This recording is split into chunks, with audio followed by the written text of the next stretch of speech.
Na segunda-feira eu... Calma aí, o senhor está na frente. Calma aí. Na segunda-feira eu questionei o senhor esperava um julgamento mais jurídico ou político, todo mundo certo aí? Qual que é a opinião do senhor nesse momento? Vamos lá. Vamos recordar os fatos, né? Em 2017, a chapa Dilma Temer foi julgada no TSE. Obviamente a Dilma já não estava na presidência porque ela foi cassada em 2016. E havia interesse da esquerda em caçar o Temer. E o TSE então julgou essa chapa. Bem, durante o julgamento houve um intenso debate se novos fatos, novas provas poderiam ser agregadas ao processo inicial movido pelo PSDB em 2015. E a discussão foi que essas novas provas não poderiam ser agregadas ao processo. Bem, logicamente, ficou frágil a ação e por 4-3 o TSE manteve a chapa Dilma Temer. E Temer continuou, então, presidente da República. Fato que permitiu ao Temer indicar depois o senhor Alexandre de Moraes para ser ministro do Supremo Tribunal Federal.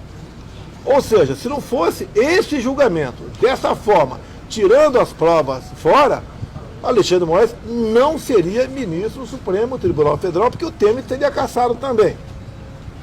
Bem, agora temos o fato, né, que por coincidência, ironia do destino, o senhor Alexandre de Moraes é presidente do TSE.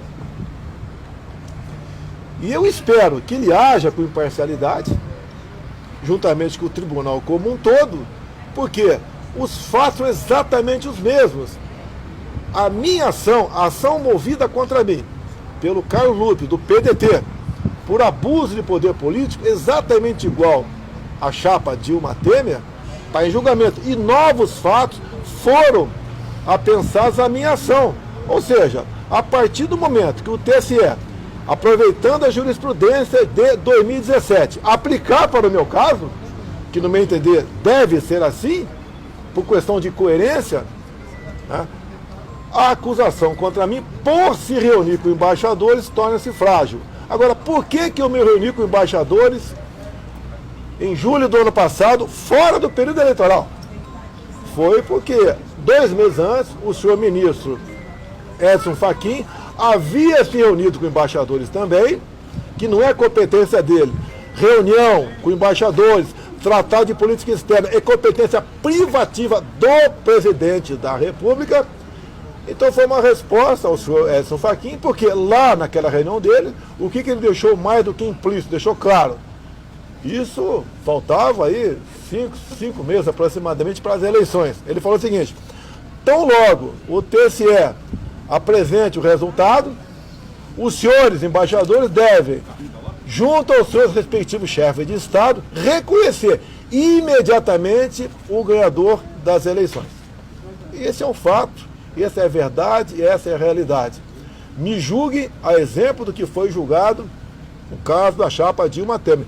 E mais ainda, por coincidência do destino, foi absolvido a chapa, né? A chapa continuou valendo, por 4-3. O voto decisivo foi do presidente do TSE à época, Gilmar Mendes, que falou: o TSE não existe para caçar mandato de ninguém, muito menos de presidente da República. E um desses 4 votos, além do Gilmar, foi do senhor Tarcísio, que era ministro do Tribunal Superior Eleitoral, que votou com Gilmar Mendes. Ou seja, é só o senhor Alexandre de Moraes, diretamente beneficiado por uma conjuntura, uma coincidência no momento, seguir os precedentes, né? O que aconteceu, né, em 2017, que eu vou ser absolvido também. Não tem por que caçar meus direitos políticos numa reunião com embaixadores. É só julgar com a mesma jurisprudência de 2017 que eu serei essa ação será arquivada. Presidente, durante o mandato do senhor em diversas oportunidades falou que tinha um movimento político dentro do TSE.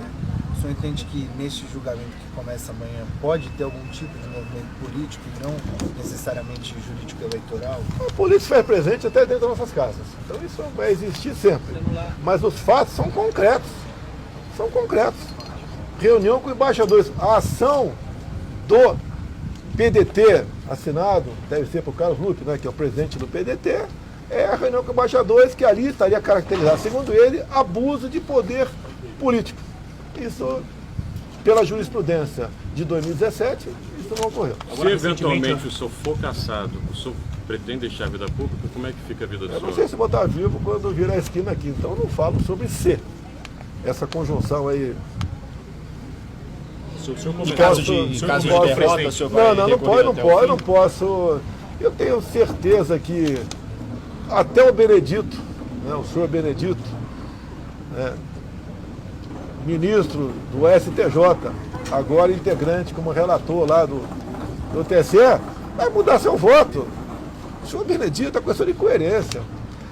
Tá? Eu lembro quando meu pai era vivo, né, eu era garoto, quando tinha algo impossível que acontecia na vida da gente, ele falava, será o Benedito? E eu agora digo, respeitosamente, prezado o senhor Benedito, ministro de uma corte respeitável como a STJ, o seu voto não pode ser dessa forma. E mais ainda, nós pedimos para liberar para vocês as minhas razões de defesa no TSE. O senhor Benedito foi contrário. Ou seja, está em segredo de justiça a minha defesa. Porque depois de julgado, não adianta eu mostrar para vocês, olha aqui, olhe lá, olha o que nós apresentamos. Acredite se quiser. O próprio Gilmar Mendes, repito, né, que disse que aquela corte não pode se servir a caçar mandato, tá? Ela deve se preocupar, palavra do senhor Gilmar Mendes na época, com a transparência e a segurança das eleições. Cadê a transparência comigo? Então, acredito que os fatos falam bem mais alto. Não pretendo, não gostaria de perder meus direitos políticos. Não sei se você é candidato o ano que vem a prefeito ou vereador, não sei. Ou se no futuro você é senador ou presidente, não sei. Agora, para ser candidato, eu tenho que manter os meus direitos políticos.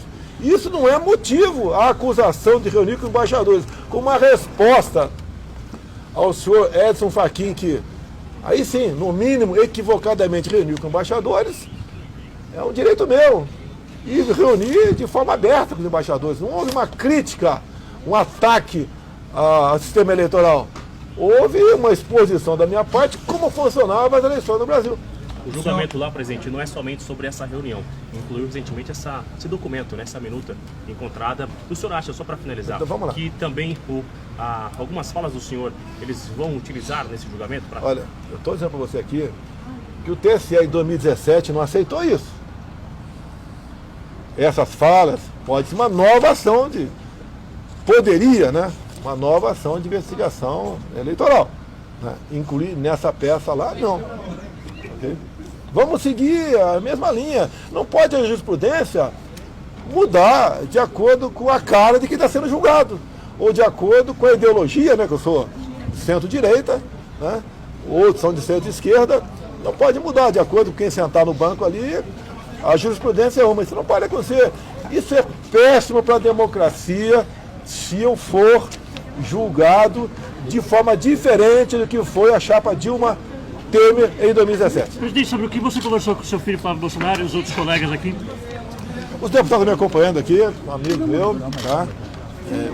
Eu expus isso para vocês aqui, lá em cima para eles, se alguém tinha uma crítica, uma observação, algum deputado aí quiser falar alguma coisa, ele fica à vontade, tá? São amigos, pô, tá? Eu continuo me sentindo um deputado federal. Presidente, olha, amanhã é o meu julgamento. Você que é uma repórter investigativa, parabéns. Lógico que eu conversei com meu filho sobre o voto. É lógico. ele adiantou um voto? Não, voto é secreto, né?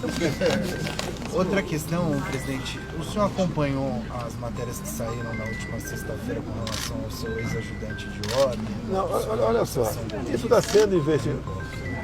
Olha, o Ives Gandra falou sobre isso, que aquilo teria sido, né, uma resposta a alunos da Escola de Comando do Estado-Maior do Exército em 2017. Agora, o que vocês podiam pedir para o senhor Alexandre Moraes, que a Veja publicou ali, como um furo de reportagem, a parte executória, né, do que